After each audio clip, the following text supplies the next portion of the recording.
আসসালামু আলাইকুম সকল দর্শক শ্রোতাকে আমন্ত্রণ জানিয়ে শুরু করছি চ্যানেল আই সংবাদ স্টুডিওতে আপনাদের সাথে আছি মোহাম্মদ রাইহান। বিস্তারিত সংবাদের শুরুতেই জানিয়ে দিচ্ছি ফ্রেশ আটা ময়দা সুজি সংবাদ শিরোনামগুলো। মনোনয়নপত্র যাচাই বাছাই শেষে ১,৮৪২ প্রার্থী বৈধ ঘোষণা, বিভিন্ন দলের ৭ শতাধিক প্রার্থীর মনোনয়নপত্র বাতিল। ২২ জানুয়ারি সিলেট থেকে বিএনপির আনুষ্ঠানিক নির্বাচনী প্রচার শুরু, শাহজালাল ও শাহপরানের মাজার জিয়ারত করবেন তারেক রহমান।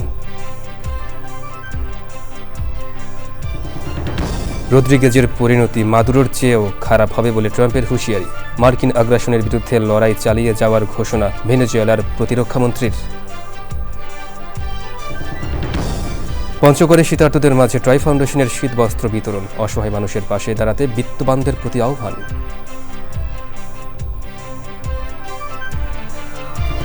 এবং টি-20 বিশ্বকাপ খেলতে ভারতে যাবে না বাংলাদেশ দল, বিসিবি পরিচালকদের সর্বসম্মত সিদ্ধান্ত জানানো হচ্ছে আইসিসিকে।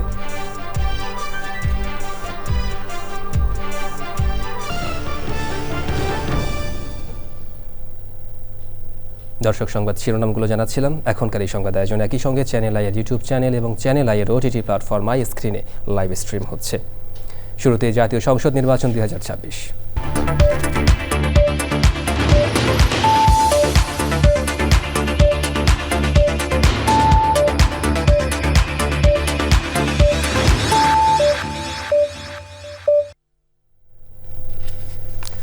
আসন্ন ত্রয়োদশ জাতীয় সংসদ নির্বাচনে মনোনয়নপত্র যাচাই বাছাই শেষ হয়েছে আজ।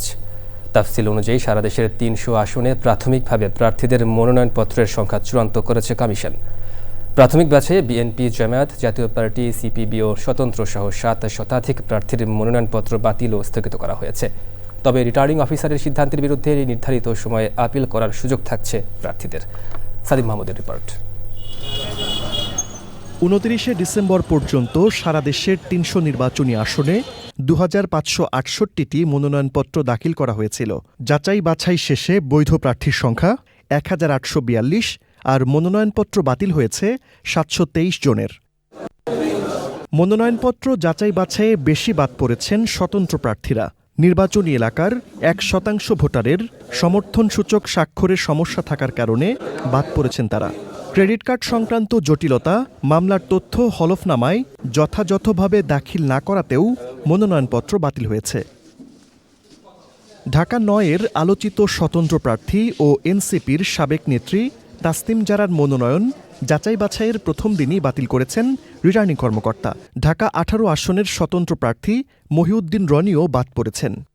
হলফনামায় দেওয়া তথ্যে বড় ধরনের গরমিল পাওয়ায় বগুড়া ২ আসনের নাগরিক ঐক্যের সভাপতি মাহমুদুর রহমান মান্নার মনোনয়ন বাতিল হলেও ঢাকা ১৮-তে বৈধতা পেয়েছে। কক্সবাজার ২ আসনে জামায়াত প্রার্থী ও দলটির সহকারী সেক্রেটারি জেনারেল ড এইচ.এম. হামিদুর রহমান আজাদ বাদ পড়েছেন। খেলাফি ঋণের কারণে যশোর ৪ আসনে বিএনপি মনোনীত প্রার্থী টি.এস. আইয়ুবের মনোনয়নপত্র টেকেনি। কুড়িগ্রাম ৩ আসনে জামায়াতের প্রার্থী মাহবুব আলম সালেহির মনোনয়ন স্থগিত হয়েছে। এনডিএফ জোটের সভাপতি ও জাতীয় পার্টির একাংশের চেয়ারম্যান আনিসুল ইসলাম মাহমুদ ও এক্সিকিউটিভ চেয়ারম্যান মুজিবুল হক চুন্নু সহ জাতীয় পার্টির বেশ কয়েকজন প্রার্থীর মনোনয়নপত্র বাছাই পর্ব পার করতে পারেনি। কুমিল্লা ৫ আসনে সিপিবির কেন্দ্রীয় সাধারণ সম্পাদক আবদুল্লাহ আল কাফির মনোনয়নপত্রও বাতিল হয়েছে। মনোনয়নপত্র বাছাইয়ে যারা বাদ পড়েছেন তারা রিটার্নিং কর্মকর্তার সিদ্ধান্তের বিরুদ্ধে ৫ থেকে ৯ জানুয়ারি পর্যন্ত নির্বাচন কমিশনে আপিল করতে পারবেন। Sadim Mahmud, channel I, Dhaka. অতীতের ধারাবাহিকতায় এবারও সিলেট থেকে শুরু হবে বিএনপির আনুষ্ঠানিক প্রচার কার্যক্রম। তার আগেই তারেক রহমান দলের চেয়ারপারসনের দায়িত্ব নেবেন বলে জানিয়েছেন বিএনপি মহাসচিব মির্জা ফখরুল ইসলাম আলমগীর। ভোটে করণীয় ঠিক করতে ঢাকায় বৈঠক করেছে বিএনপির নির্বাচন পরিচালনা কমিটি। লুৎফর রহমান সোহাগের রিপোর্ট। সিলেট থেকে জাতীয় নির্বাচনের প্রচার শুরু করা বাংলাদেশের রাজনীতিতে একটি প্রথায় রূপ নিয়েছে। মায়ের দেখানো পথে এবার বিএনপির প্রচারণা শুরুর জন্য সিলেটকে বেছে নিচ্ছেন তারেক রহমানও। নির্বাচনের বাধাগুলো অনেকটা দূর হয়ে গেছে, শুধুমাত্র গুটি কতক বা কিছু একটি মহল আপনার চেষ্টা করছে এর মধ্যে আপনার কিছু আন্দোলন সৃষ্টি করার জন্য। আমার মনে হয় না যে এটা আপনার শেষ পর্যন্ত টিকে থাকবে বা তারা তাদের যে লক্ষ্য, সেই লক্ষ্যে পৌঁছানোর জন্য ওই পথ ছেড়ে দিয়ে আপনার যেটাকে আমরা বলি যে আপনার কনস্টিটিউশনাল পথ বেছে নেবে এবং সেটাই হবে সঠিক। প্রচার লড়াইয়ে নামার আগে রোববার গুলশানে নির্বাচন পরিচালনা কমিটির প্রথম সভা সেরেছে বিএনপি। আমরা ফ্যাসিস্ট সরকারকে বিদায় করতে পেরেছি, কিন্তু দেশে গণতন্ত্র পুনঃপ্রতিষ্ঠা হয় নাই। গণতন্ত্র পুনঃপ্রতিষ্ঠা শুধুই একটা অবাধ সুষ্ঠু নির্বাচনের মাধ্যমে, জনগণের ভোটের মাধ্যমে, জনগণের সমর্থনের দ্বারা পুনঃপ্রতিষ্ঠা হতে পারে। সেই কারণেই আমরা বারবার নির্বাচনের কথা বলেছি। একটি দল ভোটারদের কাছে গিয়ে ব্যক্তিগত তথ্য সংগ্রহ করছে অভিযোগ করে নজরুল ইসলাম খান সরকারকে পদক্ষেপ নেওয়ার দাবি তুলেছেন। লুৎফরমান সোহাগ, চ্যানেল আই, ঢাকা। আগামী 22 জানুয়ারি সিলেট থেকে আনুষ্ঠানিক নির্বাচনী প্রচার শুরু করবে বিএনপি। দর্শক, এ নিয়ে এক্সপ্লেইনারে জানাচ্ছেন চকর মালিথা। ঐতিহ্যের ধারাবাহিকতায় এবারও সিলেটের হজরত শাহজালাল রহমতুল্লাহ আলাহি এবং শাহ পরান রহমতুল্লাহ আলাহির মাজার জিয়ারত করে ত্রয়োদশ জাতীয় সংসদ নির্বাচনের আনুষ্ঠানিক নির্বাচনী প্রচার কার্যক্রম শুরু করবেন বিএনপির ভারপ্রাপ্ত চেয়ারম্যান তারেক রহমান। 22 জানুয়ারি থেকেই শুরু হচ্ছে এবার নির্বাচনের প্রচার কার্যক্রম। 1991 সালে বিএনপি চেয়ারপারসন বেগম খালেদা জিয়া সিলেট থেকে প্রথম মাজার জিয়ারত করে নির্বাচনী প্রচার কার্যক্রম শুরু করেছিলেন। সেবার নির্বাচনে বিজয়ী হয়ে সরকার গঠন করেছিল বিএনপি। সর্বশেষ 2008 সালের নির্বাচনে মাজার জিয়ারত করে প্রচারণায় গিয়েছিলেন বেগম খালেদা জিয়া। 30 ডিসেম্বর খালেদা জিয়ার ইন্তেকালের পর সেই কাজটি এবার করবেন দলের ভারপ্রাপ্ত চেয়ারম্যান তারেক রহমান। তার আগে দলের চেয়ারম্যান হচ্ছেন তারেক রহমান। তবে কখন এবং কোন প্রক্রিয়ায় তারেক রহমানকে চেয়ারম্যান পদে অধিষ্ঠিত করা হবে সে বিষয়ে এখনও দলীয়ভাবে সিদ্ধান্ত হয়নি। কিন্তু ভোটের কারণেই এ বিষয়ে দ্রুত সিদ্ধান্ত নিতে হবে বিএনপিকে। 22 জানুয়ারি সকালে তারেক রহমান ঢাকা থেকে রওনা হয়ে সিলেট পৌঁছে 2 মাজার জিয়ারত করবেন। এরপর আলিয়া মাদ্রাসা মাঠে প্রথম নির্বাচনী জনসভায় বক্তৃতা করবেন বিএনপির ভারপ্রাপ্ত চেয়ারম্যান তারেক রহমান। জনসভা শেষ করে ওই দিনই ঢাকার উদ্দেশ্যে রওনা হবেন তিনি। আর এর মাধ্যমেই শুরু হবে বিএনপির নির্বাচনী প্রচারণা।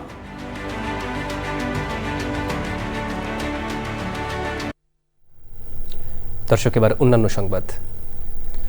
গুমের শিকার হওয়ার পর যারা জীবিত ফিরেছেন তাদের মধ্যে 75% জামায়াত শিবিরের নেতাকর্মী, 22% বিএনপি ও অঙ্গ সংগঠনের নেতাকর্মী।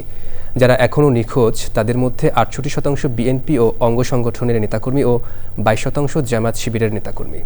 প্রধান উপদেষ্টা প্রফেসর মোহাম্মদ ইউনূসের কাছে জমা দেওয়া গুম সংক্রান্ত কমিশন অফ ইনকোয়ারির প্রতিবেদনে এসব তথ্য দেওয়া হয়েছে। রাষ্ট্রীয় অতিথি ভবন যমুনায় প্রতিবেদন জমা দেয় কমিশন। কমিশনের সভাপতি বিচারপতি মইনুল ইসলাম চৌধুরী সহ অন্যান্যরা এ সময় উপস্থিত ছিলেন। কমিশন জানায় মোট 1913টি অভিযোগ গুম সংক্রান্ত তদন্ত কমিশনে জমা পড়ে। এর মধ্যে যাচাই বাছাই শেষে 1569টি অভিযোগ সংজ্ঞা অনুযায়ী গুম হিসেবে বিবেচিত হয়েছে। এর মধ্যে 287টি অভিযোগ মিসিং অ্যান্ড ডেড ক্যাটাগরিতে পড়েছে। বলপূর্বক গুমের পেছনে মূলত রাজনৈতিক উদ্দেশ্য ছিল বলে জানিয়েছে কমিশন সদস্যরা। অক্লান্ত পরিশ্রম ও দৃঢ় মনোবলের জন্য গুম তদন্ত কমিশনের সদস্যদের ধন্যবাদ জানিয়েছেন প্রধান উপদেষ্টা প্রফেসর মোহাম্মদ ইউনূস। প্রধান উপদেষ্টা বলেন, বাংলাদেশের সব প্রতিষ্ঠানকে দুমড়ে মুচড়ে গণতন্ত্রের লেবাস পরে মানুষের উপর কী পৈশাচিক আচরণ করা যেতে পারে তার ডকুমেন্টেশন এই রিপোর্ট। ভেনেজুয়েলার অন্তর্বর্তী প্রেসিডেন্ট দেলসি রদ্রিগেজকে লক্ষ্য করে কড়া সতর্কবার্তা দিয়েছেন মার্কিন প্রেসিডেন্ট ডোনাল্ড ট্রাম্প। তবে বিদেশি হস্তক্ষেপের বিরুদ্ধে শক্ত অবস্থান নিয়েছে ভেনেজুয়েলা ও লাতিন আমেরিকার কয়েকটি দেশ। একই সঙ্গে পরিস্থিতি নিয়ে সংযমের আহ্বান জানিয়েছে ইউরোপীয় ইউনিয়ন। বিস্তারিত জানাচ্ছেন ইফতেখার উদ্দিন। ভেনেজুয়েলা ইস্যুতে আরও কঠোর ভাষায় কথা বলেছেন মার্কিন প্রেসিডেন্ট ডোনাল্ড ট্রাম্প। সাময়িকী দ্য আটলান্টিককে দেয়া এক সাক্ষাৎকারে তিনি বলেন, অন্তর্বর্তী প্রেসিডেন্ট ডেলসি রদ্রিগেজ যদি সঠিক কাজ না করেন তবে তাকে নিকোলাস মাদুরোর চেয়েও বড় মূল্য দিতে হতে পারে। রদ্রিগেজ যদি সঠিক সিদ্ধান্ত না নেন তাহলে তাকে খুব বেশি মূল্য দিতে হবে, যা মাদুরোর চেয়েও বড়। ভেনেজুয়েলা ইস্যুতে সব পক্ষকে শান্ত ও সংযত থাকার আহ্বান জানিয়েছে ইউরোপীয় ইউনিয়ন। তবে ইউর সব সদস্য এই বিবৃতিতে সই করলেও হাঙ্গেরি অংশ নেয়নি। ভেনেজুয়েলার অভ্যন্তরীণ বিষয়ে বিদেশি হস্তক্ষেপের বিরুদ্ধে কঠোর অবস্থান নিয়েছে ব্রাজিল, চিলি, কলম্বিয়া, মেক্সিকো এবং উরুগুয়ে। এই উত্তপ্ত পরিস্থিতিতে ভেনেজুয়েলার প্রতিরক্ষা মন্ত্রী ভলাদিমির পাদ্রিনো জানিয়েছেন, মাদুরো আটক হওয়ার সময় তার নিরাপত্তা দলের বড় একটি অংশ সহ সাধারণ মানুষ নিহত হয়েছেন। ভেনেজুয়েলার সার্বভৌমত্ব রক্ষায় সশস্ত্র বাহিনী পুরোপুরি প্রস্তুত। যে কোনো বিদেশি আগ্রাসনের উচিত জবাব দেওয়া হবে। মার্কিন পররাষ্ট্রমন্ত্রী মার্ক রুবিও জানিয়েছেন, যুক্তরাষ্ট্র ভেনেজুয়েলাকে মধ্যপ্রাচ্যের মতো বানাতে চায় না। এই দেশটি নিয়ে তাদের পরিকল্পনা ভিন্ন। মার্কিন বাহিনী শনিবার ভেনেজুয়েলায় অভিযান চালিয়ে প্রেসিডেন্ট নিকোলাস মাদুরোকে স্ত্রীসহ আটক করেছে। বর্তমানে তিনি নিউ ইয়র্কের একটি ডিটেনশন সেন্টারে বন্দী আছেন। Iftekhar Uddin, channel I. হিমালয়ের কোল ঘেঁষা সর্বোত্তরের জেলা পঞ্চগড়ে শীত জেঁকে বসেছে। কনকনে ঠান্ডা ও ঘন কুয়াশায় ঢেকে থাকছে রাস্তাঘাট সহ বিস্তীর্ণ এলাকা। শীতপ্রবণ এই জেলায় প্রতিবারের ন্যায় এবারও শীতার্ত মানুষের পাশে নববর্ষের উপহার হিসেবে শীতবস্ত্র নিয়ে এগিয়ে এসেছে ট্রাই ফাউন্ডেশন। এ রহমান মুকুলের পাঠানো তথ্য ভিডিওচিত্রে আল মুকসিদের রিপোর্ট। পঞ্চগড় হিমালয়ের পাদদেশে হওয়ায় এবারের শীতে কাহিল হয়ে পড়েছেন খেটে খাওয়া অসহায় মানুষেরা। পঞ্চগড় পৌরসভার বিভিন্ন এলাকায় শীতার্ত ও অসহায় মানুষের মাঝে কম্বল বিতরণ করেছে ট্রাই ফাউন্ডেশন। দরিদ্র মানুষজন হাতে কম্বল পেয়ে আনন্দিত। যারা দিচ্ছে তাদের আল্লাহ ভালো করুক, খুবই ভালো। প্রতি বছরে যেন আমাকে কম্বল দেয়। ঠান্ডাতে একটা কম্বল পাইছি, আমি খুব উপকার পাইছি। যে দিছে আত্মবিক দেয় যেন ও সুস্থ সবলভাবে ভালো থাকে, আল্লাহ যেন ওকে আবার দেওয়ার মতন ক্ষমতা করে। এই কম্বলটা যে পাইলাম আমার উপকার হইল। প্রচণ্ড শীত পঞ্চগড়ে বছর জন্য আমরা পাই, আমাদের জন্য অনেক উপকার হয়। শরীর কাঁপতেছে, যে একটা কম্বল পাইছি, এটার জন্য খুব উপকারী হয়ে গিয়েছে। আর যারা কম্বল দিচ্ছে তার জন্য আমরা আল্লাহর জন্য দোয়া করি, সেই জন্য আগামীতে আরও কম্বল দিতে পারি। 2 দশকেরও বেশি সময় ধরে বিভিন্ন জেলায় শীত মৌসুমে গরম কাপড়, কম্বল বিতরণ ছাড়াও ঈদ আনন্দ ভাগাভাগি, খাদ্য সামগ্রী বিতরণ ও নানা সংকটময় মুহূর্তে অসহায় মানুষের পাশে সহায়তার হাত বাড়িয়ে দিয়েছে ট্রাই ফাউন্ডেশন। তো আমরা সবাই জানি যে বাংলাদেশের উত্তরে যে উত্তরবঙ্গ আছে, এখানে অনেক শীত পড়ে। তো এখানের মানুষ শীতের জন্য অনেক হাহাকার শীতার্ত মানুষদের মধ্যে শীত বস্ত্র দেওয়ার জন্য ট্রাই ফাউন্ডেশনকে অনেক অনেক ধন্যবাদ। আমি ট্রাই ফাউন্ডেশনের নিকট সবিনয় একটা অনুরোধ রাখবো, যে অনুরোধটা হলো এই ধরনের, এটা বাংলাদেশ সর্বোত্তরের জেলা এবং হিমালয়ের যে ঠান্ডা কনকনে হিমেল হাওয়া এবং শীতটা এখানে প্রথম অনুভূত হয়।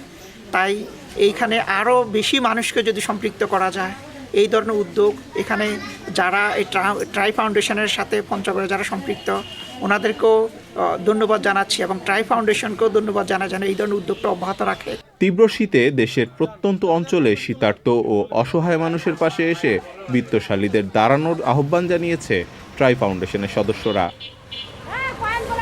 আল মুকসিদ, চ্যানেল আই। ভারতে আগামী ফেব্রুয়ারি মাসে অনুষ্ঠেয় টি-20 বিশ্বকাপ খেলতে যাবে না বাংলাদেশ। আইপিএলের দল কলকাতা নাইট রাইডার্স থেকে বাংলাদেশি পেসার মুস্তাফিজুর রহমানকে বাদ দেওয়ার পরদিন এই সিদ্ধান্ত নিয়েছে বাংলাদেশ ক্রিকেট বোর্ড বিসিবি। পরিচালকদের সম্মতিক্রমে আইসিসিকে ভেন্যু পরিবর্তনের অনুরোধ জানিয়ে চিঠি পাঠানো হচ্ছে বিসিবির পক্ষ থেকে। 2026 আইসিসি টি-20 বিশ্বকাপের যৌথ আয়োজক ভারত ও শ্রীলঙ্কা। সূচি অনুযায়ী গ্রুপ পর্বে বাংলাদেশের ম্যাচগুলো হবে কলকাতা ও মুম্বাইয়ে। বাংলাদেশের সিদ্ধান্তের পর আইসিসির প্রতিক্রিয়া না জানা গেলেও বিসিসিআই এমন দাবি নাকচ করেছে বলে জানিয়েছে ভারতীয় সংবাদ মাধ্যম।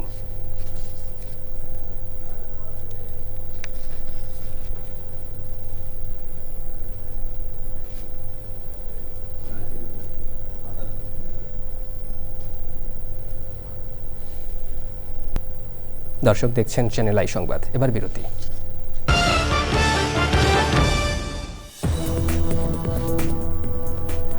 দর্শক বিরতির পর আরো একবার স্বাগত চ্যানেল আই সংবাদে। রংপুর অঞ্চলে তীব্র শীতে বিপর্যস্ত অসচ্ছল ছিন্নমূলদের মাঝে শীতবস্ত্র বিতরণ করেছে সেনাবাহিনীর 66 পদাতিক division. Uttam school and college প্রাঙ্গণে সুবিধাভোগী 1050 জনের হাতে উন্নত মানের কম্বল তুলে দেন 66 পদাতিক ডিভিশনের GOC area commander major general Mohammad Kamrul Hasan. এ সময় সেনাবাহিনীর ঊর্ধ্বতন কর্মকর্তারা উপস্থিত ছিলেন। তীব্র শীতে শীতবস্ত্রের সাথে আর্থিক অনুদান পেয়ে কৃতজ্ঞতা প্রকাশ করেন বিশেষ চাহিদা সম্পন্ন ব্যক্তিরা।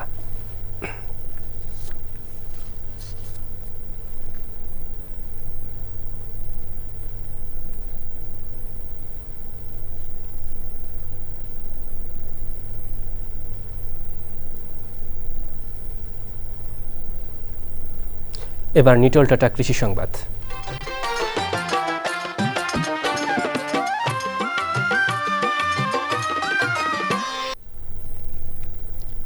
মুড়ি কাটা পেঁয়াজে নতুন স্বপ্ন বুনছেন মানিকগঞ্জের কৃষকরা। ন্যায্য মূল্য আর বাড়তি লাভের আশায় মাঠে মাঠে ব্যস্ত সময় পার করছেন তারা। তবে আবহাওয়া বিবেচনা করে সঠিক পরিচর্যার বিষয়ে সতর্ক থাকার পরামর্শ দিচ্ছে জেলা কৃষি বিভাগ।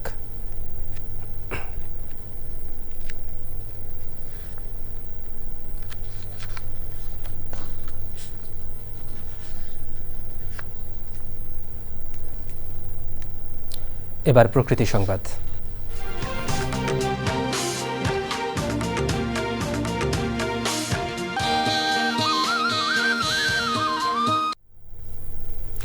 অসংখ্য ডুবোচর, অপরিকল্পিত ড্রেজিং আর নদীর গতিপথ পরিবর্তনের কারণে চরম সংকটে বরিশালের অভ্যন্তরীণ নৌ রুট। যাত্রী ও নাব্য সংকটে ইতিমধ্যে 15টি নৌপথ বন্ধ হয়ে গেছে। বন্ধ হওয়ার শঙ্কায় 4টি রুট। অতিরিক্ত জ্বালানি খরচ আর পানি সংকটের লঞ্চগুলো এখন মালিকদের গলার কাটা হয়ে দাঁড়িয়েছে।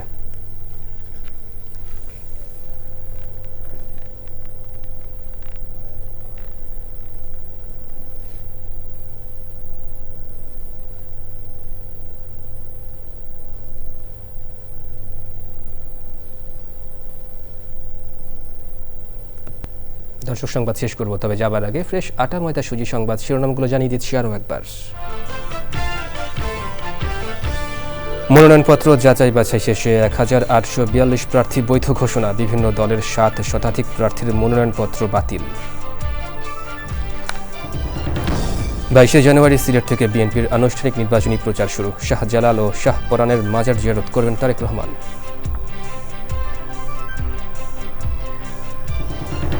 রদ্রিগেজের পরিণতি মাদুরোর চেয়েও খারাপ হবে বলে ট্রাম্পের হুঁশিয়ারি। মার্কিন আগ্রাসনের বিরুদ্ধে লড়াই চালিয়ে যাওয়ার ঘোষণা ভেনেজুয়েলার প্রতিরক্ষামন্ত্রীর। পঞ্চগড়ে শীতার্তদের মাঝে ট্রাই ফাউন্ডেশনের শীতবস্ত্র বিতরণ। অসহায় মানুষের পাশে দাঁড়াতে বিত্তবানদের প্রতি আহ্বান।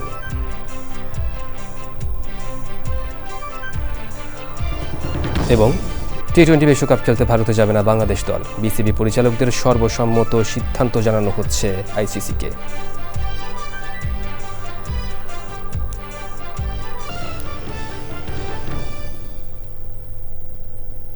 দর্শক, চ্যানেল আইয়ের সর্বশেষ সংবাদ জানতে ভিজিট করুন channelionline.com-এ। যুক্ত থাকুন আমাদের সোশ্যাল মিডিয়ার প্ল্যাটফর্মগুলোর সাথে। এতক্ষণ সঙ্গে থাকার জন্য ধন্যবাদ সবাইকে।